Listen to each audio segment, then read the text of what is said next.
y bienvenidos como todos los domingos a TV Perú Salud. Hoy vamos a hablar de un tema, en realidad es la segunda parte de una conversación que tuvimos hace 2 semanas en relación a los cuidados que tendríamos que tener en relación a nuestra salud.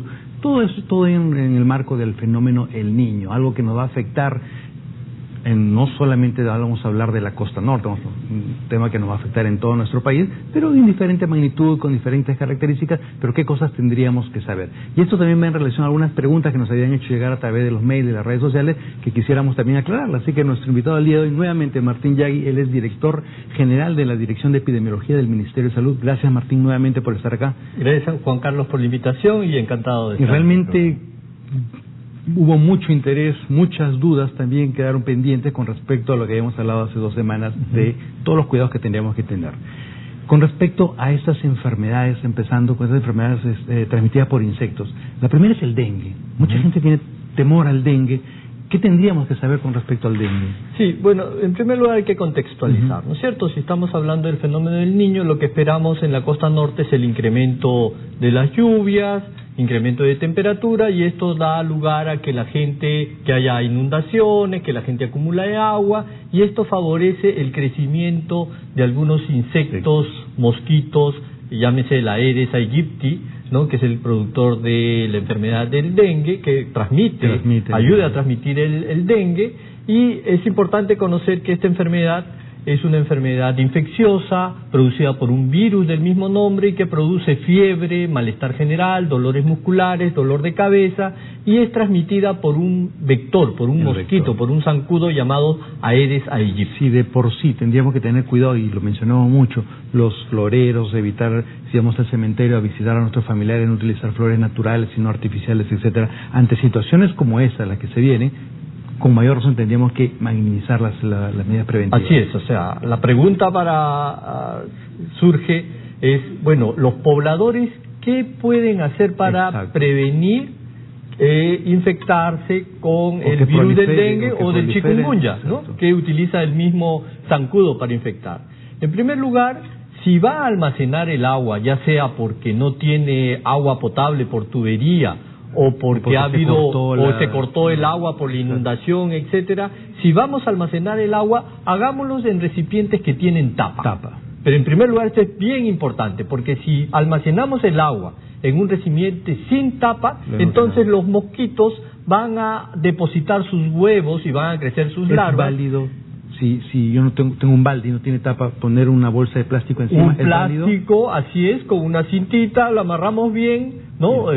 Muchos de los pobladores no tienen suficientes recursos para comprarse tachos o recipientes con tapa, y es válido poner un plástico, ¿no?, adecuadamente amarrado, para evitar justamente que los mosquitos depositen sus huevos y de esa forma crezcan. Tú hablaste de algunas molestias, Martín, con respecto a la fiebre, dolor articular. Una persona que de repente ha tenido, sé que me han picado mosquitos y tengo estas molestias, ¿qué tendría que hacer? ¿Acudir a un establecimiento o de repente tomar un antipirético, esa pastilla para la... Hay que contextualizar. Si tenemos fiebre y vivimos en una zona donde vemos otros casos de estas enfermedades como el dengue, entonces debemos acudir inmediatamente al establecimiento de salud más cercano del Ministerio de Salud, donde la atención es gratuita. El automedicarse no es bueno, porque es el médico el que va a diagnosticar y descartar qué es lo que el poblador tiene. Y la pregunta iba justamente eso al tema de automedicarse, porque muchas veces muchas personas tomaban pastillas para la fiebre,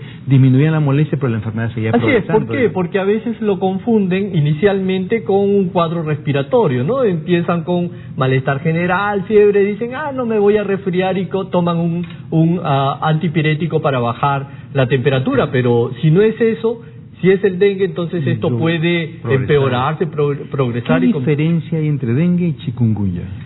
Bien, son enfermedades producidas por virus diferentes. El virus del dengue es uno, el virus del chikungunya es otro. ¿En qué se parecen? Que utilizan el mismo zancudo, llamado el Aedes aegypti, para llevar y traer el virus. Eso es lo que lo diferencia, pero las condicionantes para que se produzcan son muy similares. Si la gente almacena mal el agua, si no lava adecuadamente sus recipientes, si bota los desperdicios en la calle, dentro de su casa, si no tapa adecuadamente los recipientes, si no deja entrar al personal de salud para que haga las labores de control, de eliminación de estos zancudos, obviamente pues las condiciones son las mismas para dengue y para chikungunya. Y sobre todo porque de una u otra manera si han habido casos acá, no han sido tan numerosos como lo pueden haber sido países vecinos, ¿no? Como Ecuador, Brasil, etcétera. Efectivamente. Significa que de una u otra manera nos hemos sensibilizado al respecto, pero no bajar la guardia. Así es. Para que se produzcan las enfermedades, nosotros conocemos a los determinantes de la salud. Estos pueden ser de diferentes tipos, determinantes sociales, pero también determinantes ambientales. El fenómeno del Niño, el cambio climático nos afecta a todos los países, por lo menos los que estamos alrededor. Y lo que se ha visto es de que cuando haya incremento de temperaturas, de lluvias, obviamente estas enfermedades transmitidas por vectores se incrementan porque las condiciones para la proliferación, reproducción de estos zancudos están dadas, se favorecen. Entonces, lo que se ha visto, por ejemplo, para el chikungunya, Perú ha sido uno de los últimos países en Sudamérica en el cual llegó el chikungunya, porque justamente hemos adoptado el año pasado las medidas para evitar o retrasar el ingreso de esta enfermedad a nuestro territorio. En junio de este año recién se han detectado los primeros casos autóctonos, o sea, transmitidos dentro, ¿no? Sobre todo en Tumbes. Lo que sucede es que en Ecuador han tenido una epidemia de chikungunya, están más de 30.000 casos de chikungunya, y esto pues ingresó por la frontera de Tumbes, específicamente en Zarumilla, en Tumbes. Lo estamos conteniendo ahí, tenemos también una parte de Piura, pero se está tratando de contener. Ahora que comentas el caso, Martín, de Tumbes, de Piura, hubo hace 2 semanas, cuando justamente conversábamos de lo mismo, una duda, ¿no? Una gran duda con respecto a una información, de repente una mala información con respecto a la fumigación. Entonces yo sí quisiera que seamos muy didácticos, muy claros con el tema de fumigación, porque es algo tan importante que puede prevenir muchas enfermedades o propagar dengue, chikungunya y todo ello, ¿no? Es importante explicar a los pobladores, a las personas que viven en estas zonas donde hay circulación endémica, o sea, constante de estos virus, cómo son las labores para prevenir la transmisión de esta enfermedad, ¿no? Que es el dengue o la chikungunya. Para esto se hacen 2 tipos de actividades, una de control focal le llamamos y otro de la fumigación.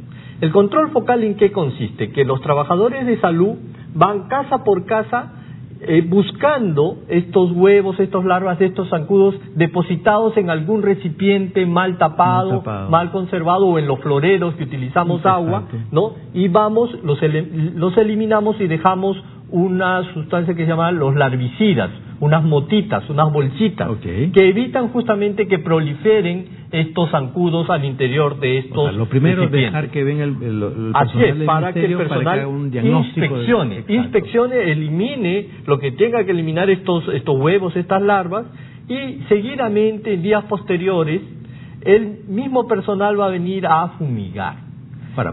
¿Qué se consigue con la fumigación? ¿No es cierto?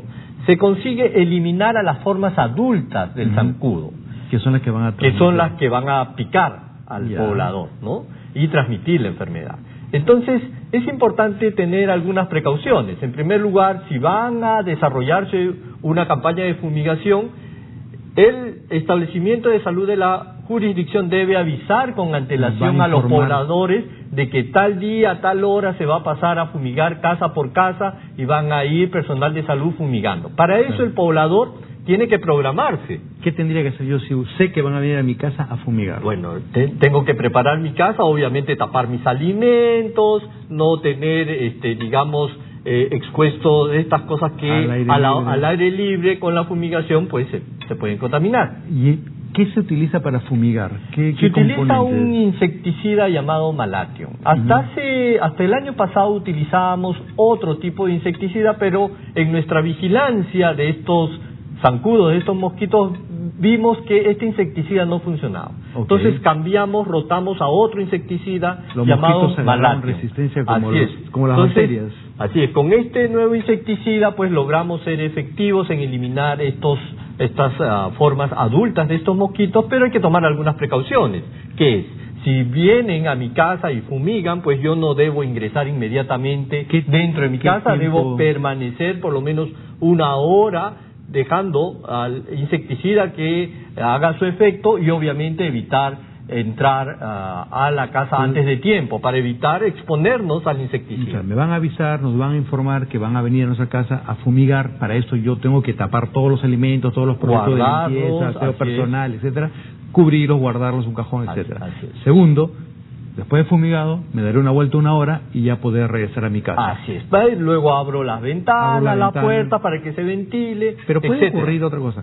Puede ocurrir que fueron del ministerio, vieron que en mi casa no había ningún vector, ninguno de estos zancudos, pero de repente mi vecino sí. Entonces igual van a fumigar mi casa por un prevención. Es bien importante lo que acabas de mencionar, porque la gente dice, pero si ya vinieron a fumigar, ya vinieron a visitarnos. Lo que se hace para evitar el crecimiento no se va una vez, se va varias veces, ¿no? A inspeccionar, y se fumiga no una vez, sino también varias veces, ¿no? Y eso es para justamente tratar de eliminar la población de estos zancudos y evitar que se expanda. Ahora, otra cosa muy importante que también has mencionado, no basta que solo se fumigue o se haga este control en algunas casas. Si hay algunas casas que no permiten el ingreso y la fumigación, ponen en riesgo al resto de vecinos. Entonces, ¿por qué? Porque en la casa no visitada, en la casa no fumigada, pueden crecer igualmente las formas, y estos zancudos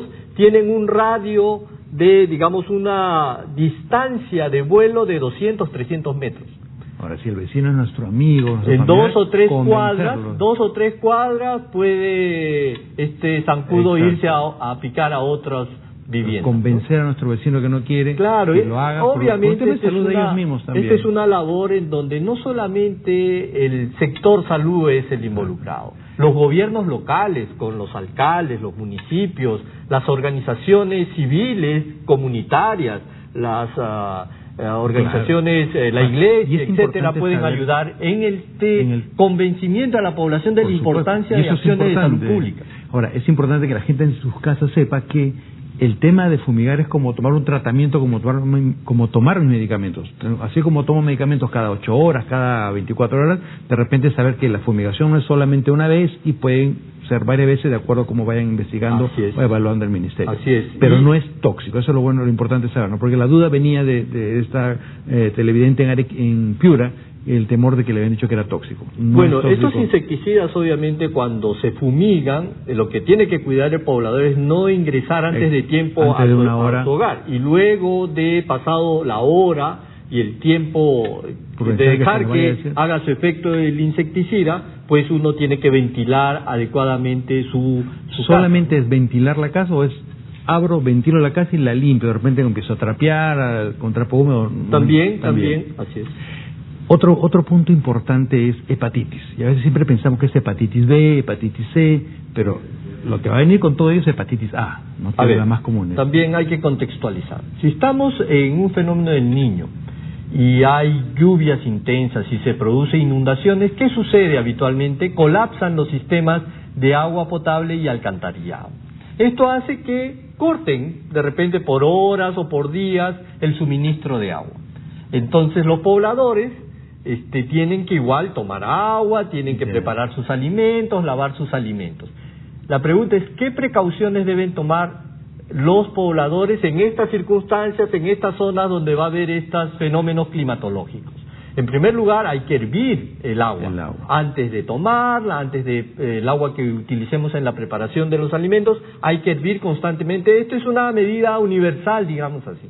En segundo lugar, hay que lavarnos las manos. Eso, no podemos Sobre todo olvidarlo. los que van a preparar los alimentos tienen que lavarse las manos, porque si no van a contaminar los alimentos. Y esto es bien importante decirlo, porque si estamos en un contexto donde hay lluvias, inundaciones, han cortado momentáneamente el agua y no nos lavamos el agua, entonces obviamente eso hace que las personas puedan adquirir infecciones gastrointestinales. Y tener cuidado. Estas son producidas por varias bacterias, por varios virus.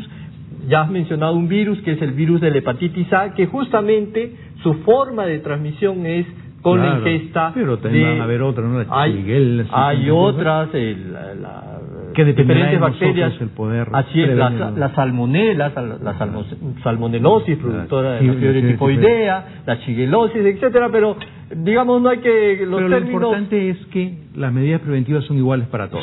Así es, lavado de manos, servir adecuadamente el agua, lavar adecuadamente los alimentos, eso es lo fundamental. Muchas gracias, Martín. Realmente interesante hablar todo este tema porque es un tema preventivo y es que está en nuestras manos. Muchas gracias a ti, Juan Carlos. No se olviden ustedes que están en casa. Es un tema de prevención, lavarse las manos, tener mucho cuidado con el tema del agua, cómo lo vamos a almacenar. No olvidemos hervir el agua o echarle cloro o pedir de repente al ministerio ahí los larvicidas que nos los pueden hacer uso más fácil o nos pueden ayudar en todo ello. Y si hay infecciones de piel, también tener cuidado con ello, no utilizar cualquier medicamento si es que tuviéramos alguna infección de piel.